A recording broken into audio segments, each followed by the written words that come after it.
Empire.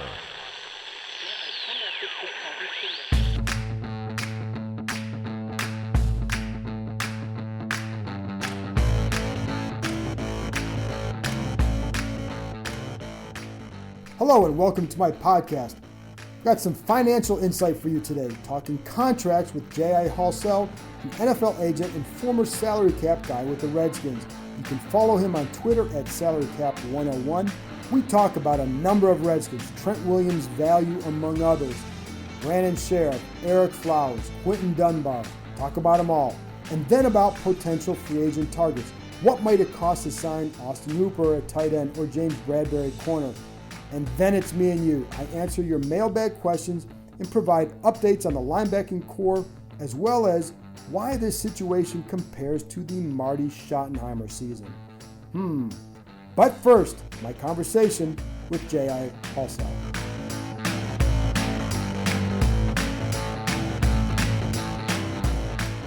Now I'm joined by J.I. Halsell. And for people who have been around the Redskins for a while, you should know that name. He used to be a salary cap guy with the Redskins.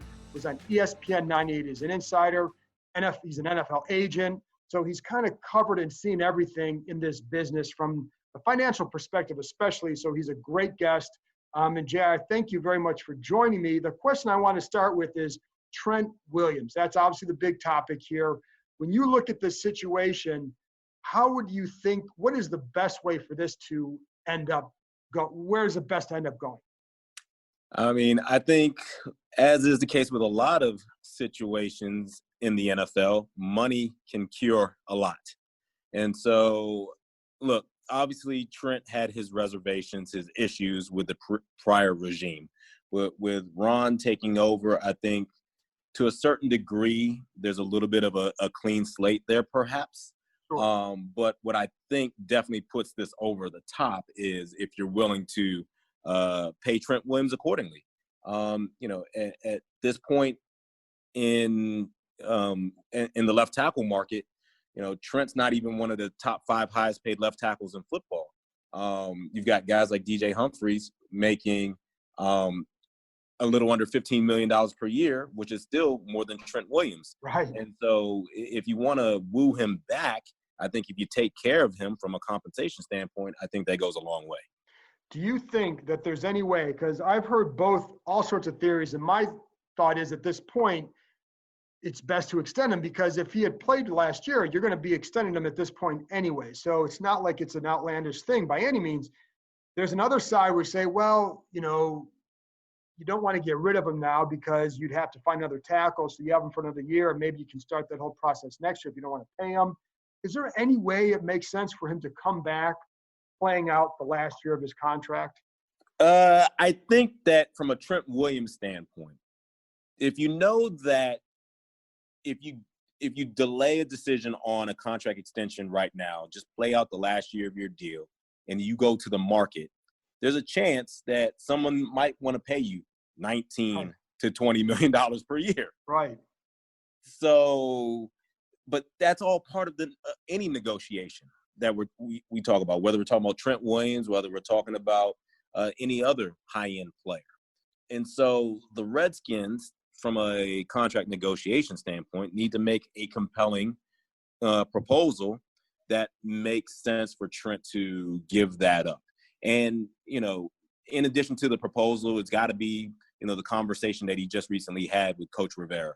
And, when he takes all of those things into consideration, that'll, from a Trent Williams perspective, frame up whether or not he takes the money now or just plays out this deal and sees what the market is willing to pay him. How much does that Lane Johnson deal factor into this? I mean, I have to assume that if I'm Trent Williams, I'm going to look at that and say, if you're giving Lane Johnson $18 per year, I'd like a little bit more. Oh, absolutely. Yeah. It's not by chance that I threw out that number of $19 million, $20 million per year. Right. Because, there's going to be a couple of offensive tackles this offseason who get new deals. Now, I don't think any of them rise to the level of Lane Johnson's 18. But the point is that if Anthony Costanzo comes back to Indianapolis and they give him 17, and we already know that Trent Brown's making 16.5 and Lane Johnson's making 18, why wouldn't, if I'm Trent Williams, why wouldn't I just roll the dice on myself and, wait for a team next offseason to pay me 19 or 20? Well, and I think the other factor here too is I think like Laramie Tunsil's in the last year of his deal. So I wonder if there's going to be an extension, and I wonder how, if you're Trent Williams, do you wait to see what happens with him, or do you just say, well, I'm going to try and sign one now? Yeah, no, I mean, again, Trent's made a lot of money in his career, right? He's a product of the old rookie compensation system. So, he's got the financial wherewithal to, defer making a decision on a contract extension with the Redskins now and wait to see for these other data points to materialize. And yeah, one of those significant data points is going to be Laramie Tunsil. And again, that only sets Trent up to really capitalize in free agency next offseason. So in your view, it almost seems like you either extend him now, or do you just, if you're not going to extend him, you just trade him, you think? From a Redskins perspective, and this isn't, anything unique to Trent Williams, with players who are in the final year of their deal, they are trade candidates.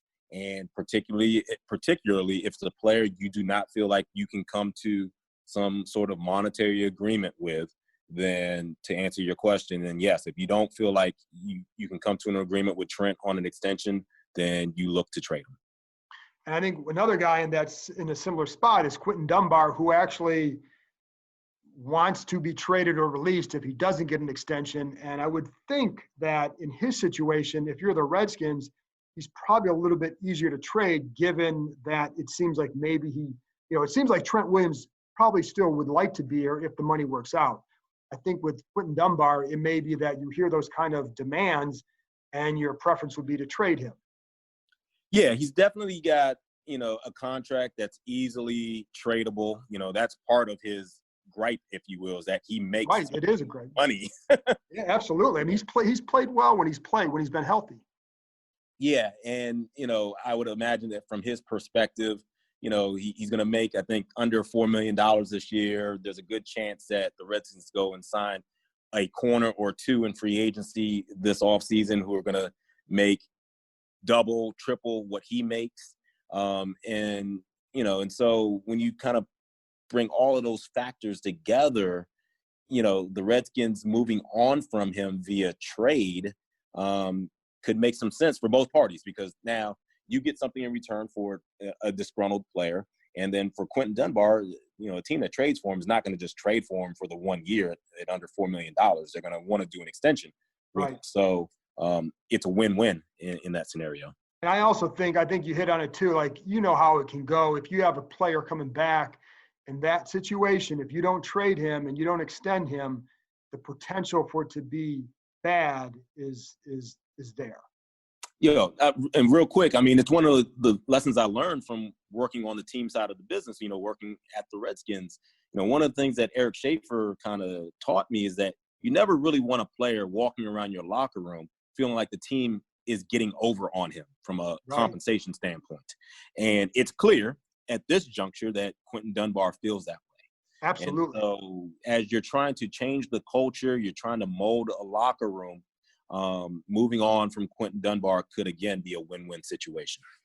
And then you look at Brandon Scherff. So again, 2 years, another guy. Every guy we seem to talk about is like, well, when healthy, he could do this. But another guy who's really good but hurt the last 2 years, he's free. He'd be considered a top guard. Do you think if he's on the market, that he resets the guard market? And what would you do with him? Oh, absolutely. If Brandon Scherff is a unrestricted free agent, see, being an unrestricted free agent and how much money you earn in free agency is not a function necessarily of your health. It's not a function necessarily of your productivity on the field. It's a function of supply and demand. Right.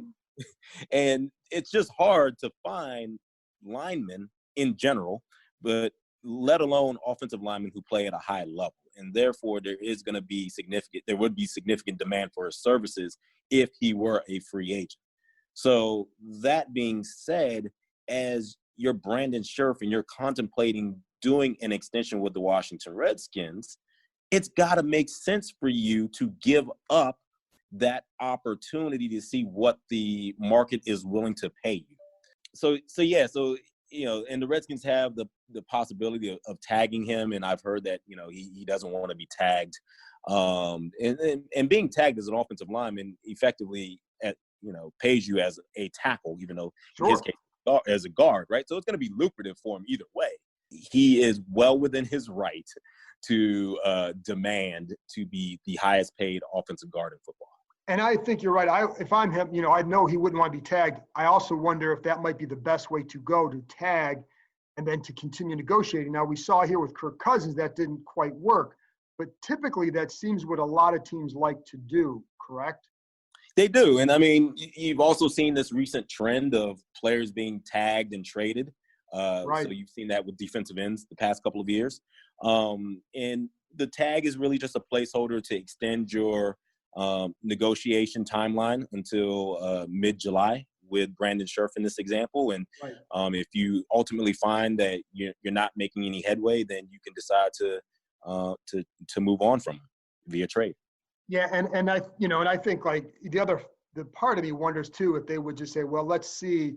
And I also wonder if both sides would want to see where is this going here with Ron Rivera and this new regime, because even though fans can look and see all this optimism, I think there are some players there who after a while just get beaten down by a situation, and no matter what, and I'm not saying Brandon does or doesn't, but I wonder if that would factor into his decision to want to sign long-term now, and also theirs to see, well, where is his health? Again, this guy, Rivera's coming in and taking over a team, and all of these players we're talking about have health issues. So do you think that might factor in at all, or is that overthinking it? Look, if they were to just give him a big bag of money that that you just can't pass up, right, then I think you take that.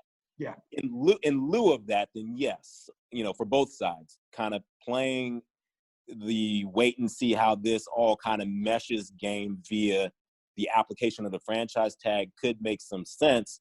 But from a Brandon Scherff standpoint, again, this is a guy who has an extensive injury history. Right. I'm sure he would prefer to secure his compensation future sooner rather than later, but it's got to make sense. And security always matters. I remember way back in the day, players saying they wouldn't sign if a guy came here, and then they sign, and they say, well, security, and that does matter to everybody. Erick Flowers is the other guard. What do you think his market is and his value is on the market?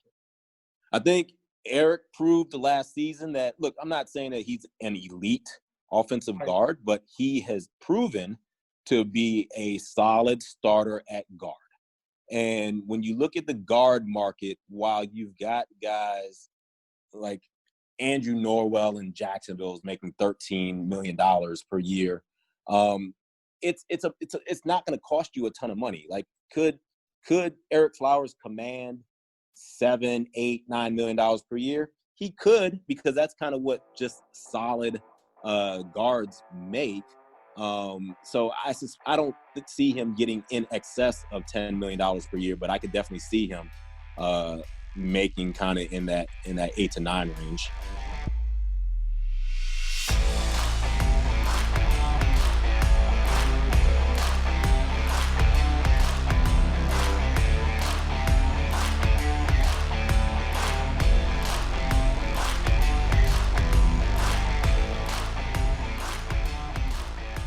I want to then now turn a little bit for a couple minutes to some outside the market. And when we're looking at free agency, that corner market, it looks like there's a good crop of corners out there with Jones and Bradbury and Harris and Logan Ryan. Where do you think that market is going to go? I think with all those names you just mentioned are going to be unrestricted free agents. But you're also going to have some guys who, in all likelihood, are going to be cap casualties and released. Guys like Tremaine Johnson, guys like Xavier Rhodes. And that's actually going to a certain degree, hurt the cornerback market, right? Because, again, it goes back to simple supply and demand, right? And the more supply of competent corners that are out there on the market, the lower the price is going to be that clubs are willing to pay. Unless you've got, some scheme-specific reason for wanting to go after a particular guy. Obviously Seattle likes really long corners like Quinton Dunbar, actually. Right. And so a guy like Xavier Rhodes or Tremaine Johnson might appeal to them.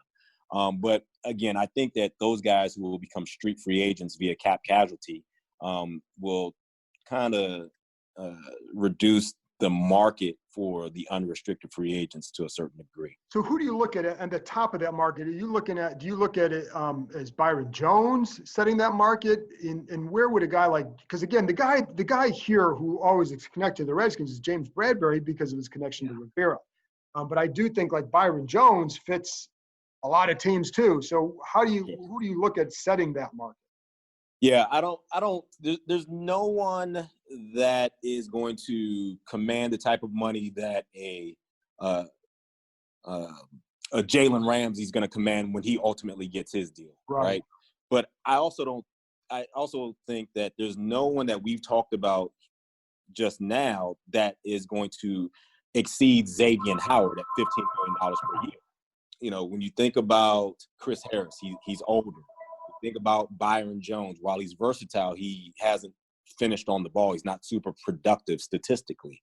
When you think about James Bradbury, he's the physical profile in terms of what you're looking for in a long physical corner, and specific to Washington, he's got the familiarity with Ron. But I don't think that any of those guys have the characteristics that get you above 15, where Xavier Howard is. Okay. So, you know, could I see those guys ending up in that 12, 14 million per range? Sure. But I don't think anybody's resetting the market via free. Because I was wondering too with that, you know, some people have said that it's been stagnant there for a while, and they wondered in Bradbury's position, they say, listen, you paid Josh Norman $15 million to come here. You already know me, pay me the same. You know, and you can ask for whatever you want. Doesn't mean they'll get it, but that's what there was one scenario floated. Yeah, again, supply and demand, though. Right. And so it's one of those situations where, okay, if James, you don't want to take our $13 million per year, then perhaps Byron Jones will. And there you go. And then the other position is tight end. How do you view this market going? Because there are a couple guys that seem to be attractive. You know, Austin Hooper, Hunter Henry. Where do you think that one is going?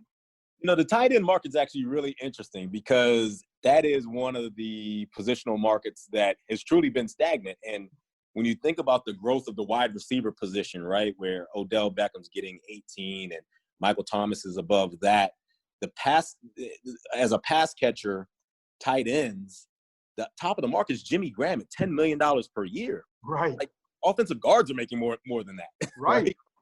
So I could definitely see Austin Hooper easily surpassing Jimmy Graham. It's crazy. Travis Kelce is arguably one of the top 2 or 3 tight ends in football. He makes $9.4 million per year. It's amazing. So I definitely see Austin Hooper resetting the tight end market, and he could do it by a significant amount. And, you know, and I would wonder too, like with Hunter Henry, what'll happen with him just because the injury passed. And it also seems like the Chargers will try and keep him. But I mean, with Hunter Henry, and this is with any player kind of at any position, I used to be of the thought that, you know, a particular player who's injured in his contract year, it would negatively impact what they could go get in free agency. And then I saw Muhammad Wilkinson a few years back break his leg and still make a ton of money in free agency. And so, you know, Hunter Henry, you know, he was out at the beginning of last season, but came back to play. Just from a structure standpoint, you can always structure the deal to mitigate some of your injury concerns, whether it's, you know, per game roster bonuses so that every game he's on the 46-man roster, he earns a little extra money. But at the end of the day, again, supply and demand, it's hard to find those guys. And he's another player. It would not surprise me if he surpassed the $10 million per year mark, and he just probably will have some mechanisms in his contract structure that mitigate the injury history. How do you think the Redskins, with knowing what you know about Rivera, would you think they'll be aggressive? It's hard to say because what we know of Ron is as a coach, right? We don't know about Ron, the personnel leader, right? We know that Kyle Smith has been in the building, right? And we know kind of what the Redskins' recent approach has been in free agency. And quite frankly, they just haven't been big spenders, and they've really been kind of second-tier guys. It would not surprise me if they remain kind of second-tier spenders in free agency. There may be one guy that they go spend some money on, whether that's Hunter Henry or an Austin Hooper. But by and large, I don't, because of the continuity with a Kyle Smith kind of leading the front office part of this, I don't foresee them being big spenders. And also, Ron, my sense is that Ron, wants to build this thing kind of the right way, doesn't want to make a big splash in free agency, kind of going back to the old ways of the Redskins. And, while I'm sure he would love to have James Bradberry, it's got to be at the right price point. I definitely think, J.I., that the mindset there is they don't have to build this all in one offseason. So anybody who assumes a trade in the draft, that's incorrect, because they don't feel like you have to get 5 picks to get all these talent in now. They want to build it with the right people at the right time, so at the right pace. So that said, they may do anything. But the last thing I wanted to ask you about is at the combine, what an agent does at the combine. What are some of the things that are going now? How many meetings are guys taking during this time? And what are the, do you know when you're there what probably will happen in free agency after you leave? You don't know, with 100% certainty, but you definitely you walk away from the combine with a ballpark in terms of what is going back to this concept of supply and demand. What is the demand going to be for my client when you talk about from the agent perspective? Right. Same thing from a club perspective. You have a certain sense for which players will fit within our price point. And again, you're not going to know with 100% certainty, but you will have a certain ballpark. The tough thing about the combine, at least from an agent perspective, is that clubs really aren't talking about a lot of numbers and specific details around contracts and negotiations there. They're going to talk more in generalities, but again, you will know if a team has an interest in your guy or not. So, and that's definitely helpful. But over the next couple of weeks, as we go into the start of the league year and the legal tampering period, a couple of days before the start of free agency, you'll start, getting a better sense for more details. Do you sometimes know going in? Because I know I've talked to guys in the past, and there's a little bit of a, teams might call in and check on and say, hey, I'm just calling to see how so-and-so is doing. Make sure his health is, make sure he's doesn't have a cold or whatever. So do you kind of have a sense of going into that, even what the interest might be? Oh, absolutely. Yeah. I might be calling a team about another client, right? And if by chance, the conversation comes up about another one of my clients, then, you can read between the lines. Right. And you know what? It's also not about guys that are impending free agents. Some of the other things that are talked about in the days leading up to the combine, at the combine, and the days thereafter are, whether or not a team is interested in extending a player, or whether or not a team is considering terminating a player. So, a lot of these conversations are ongoing as we speak. And, there's definitely a lot of gauging going on these days.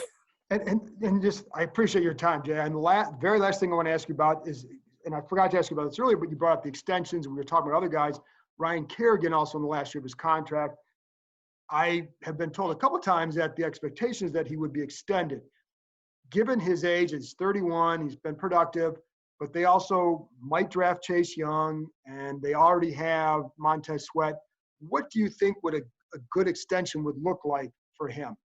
Yeah, I mean, I don't think he rises to the level of Cameron Jordan, who just did an extension at the new money average per year, $17.5 million per year, because Cameron Jordan is 31 years old, right? So he is kind of a data point, right, in terms of an older edge rusher getting an extension. I'm still not certain, though, that Ryan Kerrigan gets to that number. I think the biggest thing with Ryan Kerrigan and how you structure his deal is you're probably not going to commit a lot of guaranteed money because, to your point, you know that you've got some young guys at the position. You also know that you got to pay some guys along your defensive line, second contract coming up pretty soon here. So you can't commit that money to a guy who's on the back end of his career.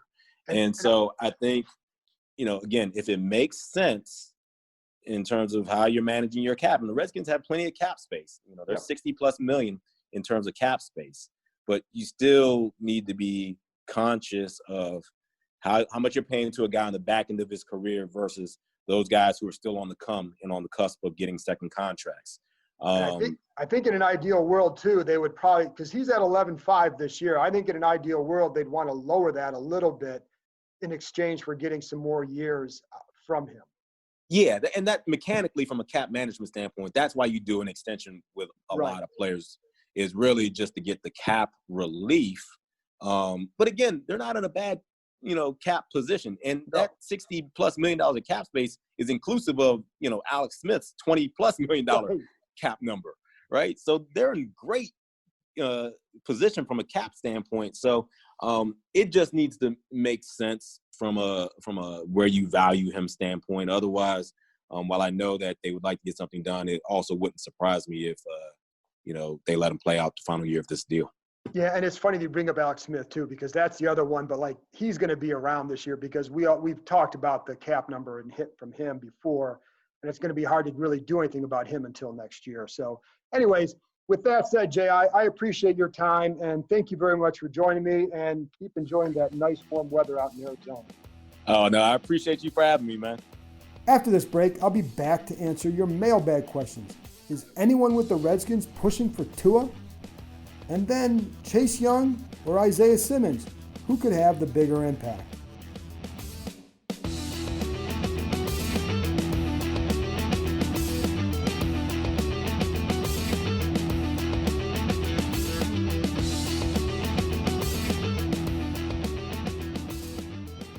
Okay, now it's time for the mailbag. I have a bunch of questions, so let's get into it. Washington D. Haskins at KingHTTR. What can Chase Young do during the combine, non-workout of course, or pro day, if anything, that can hurt his draft stock regardless of how much? The easiest question I have to answer here. It's very short. He can get hurt or have a big red flag with his health, or he could be a jackass in the interviews. Otherwise, not going to hurt it one bit. See, that was easy.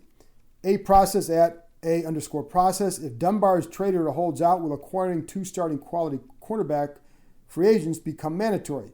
Good question, and I will say, if he's holding out, they're going to get rid of him because they're not going to put up with that. Not from a guy that because if he's coming back at that price, I definitely believe they feel like there'd be a fear he would become a bit of a cancer, or certainly not a good situation. So if he's holding out, they'll get rid of him. And after multiple conversations, this would be my guess. They'll need to add a strong starter and perhaps draft another, and I would definitely draft another. But I think if you went this route, I think you get a guy that is a starting high-level starter and then probably a mid-level guy too. You're not going to spend huge on 2 corners. That just wouldn't make sense. They have options with Fabian Moreau, who's better on the outside.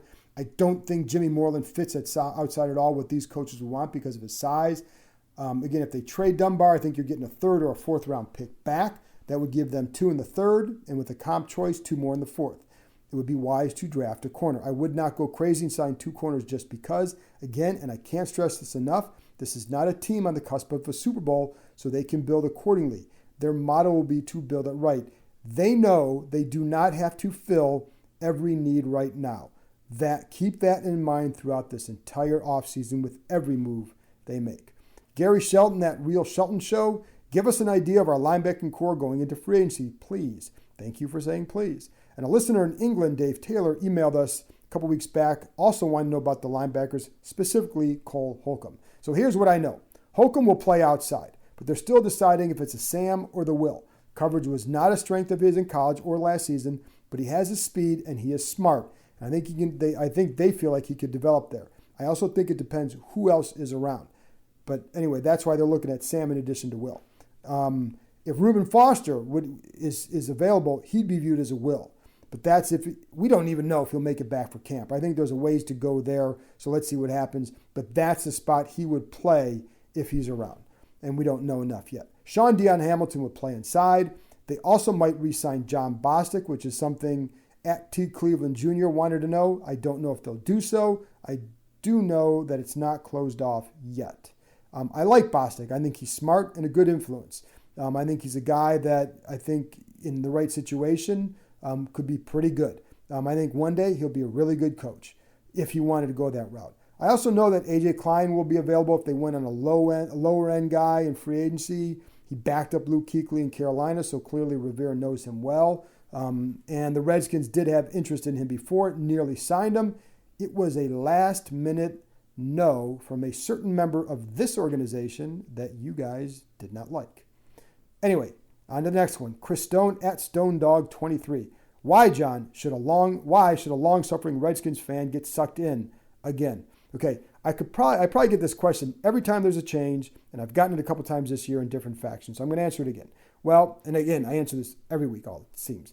But the main reason I think that you should feel better right now is the way Rivera conducts his business. He and Kyle Smith truly seem to have a strong relationship, and I mean strong. Now, they haven't gone through the wars yet, so it should be good right now. I would say it's probably the best in terms of the front office coaching staff since Marty Schottenheimer and John Schneider back in 2001. Again, no games have been played. I'm just talking about the working relationship right now. And what I like about these two is that they can hash out any disagreements in private. I don't think they're going to see a bunch of scream matches and throwing folders at each other, whatever. If they won't let it spill into public, and that alone has changed. I don't envision many times, if any, where they go to Dan Snyder to break any sort of a tie. Now, I know Ron Rivera will bring that up. I don't envision that happening. It will be two football men staying in a room and coming to a football decision. This will not be turned around overnight. But I do think that these two, plus if they added someone in, as a GM or to help out in pro personnel, I think they can be a good tandem. They need to make sure that Dwayne Haskins blossoms. If he does, thanks to what I think that Smith and Rivera could do working together, it could get fun here again. Gavin G098 at God Help the Skins. Is everyone in the Redskins organization good on Haskins, or are some dudes pushing for Tua? The sense I've gotten is that they're excited about the way Haskins ended and they like his talent. I've heard good things about him from multiple people. I've not heard of people pushing for Tua, but in fairness, I don't know that I would at this point. I highly doubt that's something anybody inside would even reveal. I think if that comes out, it's going to be because some people inside are talking to the buddies who end up talking to people like me. They are much more unified now than ever. They did plan to meet with Tua at the Combine. They owe it to themselves to do so for a couple of reasons. They need to see how he is in interviews. If he blows them away, chances are he'll do the same with other teams. And that's when you know a few teams will fall deeply in love and want to move up, or what they might be willing to do to move up. So it allows them to be more prepared for what might be coming. Also, what if they really like him? Now, I do believe durability would be a big issue here, so I would not see them taking him. But, I can't rule that out. I do know they believe they can push Haskins to being very good. So just keep that in mind. So the Tua interest to me will be more about drumming up interest as anything else. And I also think, there's a part like you kind of want to let teams know that maybe you are interested. So maybe that number 3 pick isn't the sweet spot. Maybe it legitimately is number 2. So let's also one thing to keep in mind for everybody listening, don't forget that Haskins has only started 21 combined games in college and the NFL. The dude is still an infant in his development. So I think there's you owe it. You should owe it to yourself to see it through with him and see where he does go. Unless there's some things you just don't like, then you should see where he can go. And I think they feel good, like I said, that they can push him to a good or greater heights. Let's say that. Alan Lepore, at Alan Lepore. Who would have a bigger impact on defense, Chase Young or Isaiah Simmons? I think to me that's easy. Chase Young. Edge rushers always do. Especially if they both play at a certain they're both playing at a certain level, then I'm taking the edge rusher. And a guy like Young can impact so many other positions. The guys next to him, the linebackers, the secondary, everybody. If it's between these two, to me it's a no-brainer. That said, Simmons in this defense could be really good. I could see him playing the will and having an impact. So the question to me would be, how big of an impact? If they feel he can be an all-pro player for them, then trading back and passing on Chase Young could end up being worth it. He would help them, no doubt, and then they'd get a lot more picks. He's a guy that if they were playing a 3-4, I definitely would wonder where he'd fit in there. but he seems really well suited for a 4-3, especially with the way the speed has gone in this game. All right, John Schechter at Schechter J. Take a deep breath, pal, because apparently he's tried this question before. He says, trying again, if Cincy does not take Burrow and takes Young, what should Washington do? Well, first of all, I think they should pray that this happens. The trade value jumps up because I think, again, with Tua's durability, I think Burrow will be looked at differently. I don't know what the Redskins would do. And I do believe they'd be much more tempted by Burrow than by Tua. Again, durability questions. My guess is they would trade out and go through a year with Haskins to see what they have. If he fails, they'll be back in the top 10 next year and probably have another first-round pick off a trade. So they would have ammo to move up. I will say this, though. They were 3-13 last year. They know that they have a long way to go. They know how important this position is. If they felt that Joe Burrow was that much better than Haskins, and I'm not saying they do, and I'm not saying, I'm not saying they do, but if they did, and he's sitting there at 2, and you think he can be a franchise changer for your team, how do you not take a guy like that? Because you think that Chase Young could be that guy, you'd take him in a heartbeat, right? I would. So I just think that that's something that to look at. It will be interesting. I don't think that scenario will present itself. All right, last one, at Diesel the Hog, at Blessed Skins. Kyle Smith, do you think he's itching to get a wealth of picks for the number 2? Any Erick Flowers news? All right, Diesel. No, I don't think he's itching to get a wealth of picks. Knowing what I know about him, he's all about finding the right guy. Very process-oriented guy. This notion that having more picks is better when you're possibly passing on a possible elite player is just inaccurate. I do believe he knows this. I strongly believe if Smith thinks Chase Young is the guy, they will take him. If he's not sold, or if he's just as sold on some other guys, then you get the picks and then you get excited. You get excited because you have a chance to get really good players with that first pick. That's what gets guys excited. I think anyone who knows him would say he's not someone itching just to trade, just to get more picks. I don't think that at all. What if you're the guy who passed on Chase Young just because you wanted to get some more picks and some of these guys bust? That's not what you want either. So you've got it. I think what you should be excited about is what you're going to do, whether it's drafting Chase Young or trading back because you love Jeffrey Okudah or Isaiah Simmons at number 5. As for Flowers, discussed him earlier in the podcast, I do know they'd like to keep him. I do believe they'll try to keep him, and I think we'll have a better feel after the combine for where that is headed. That's it for this week. I know these mailbag sessions go long. I apologize. I also know you have a lot of questions. I try to get through them. A big thank you to J.I. Halsell for joining me. You can follow him on Twitter at SalaryCap101. And thank you for the questions and for listening. Talk to you later.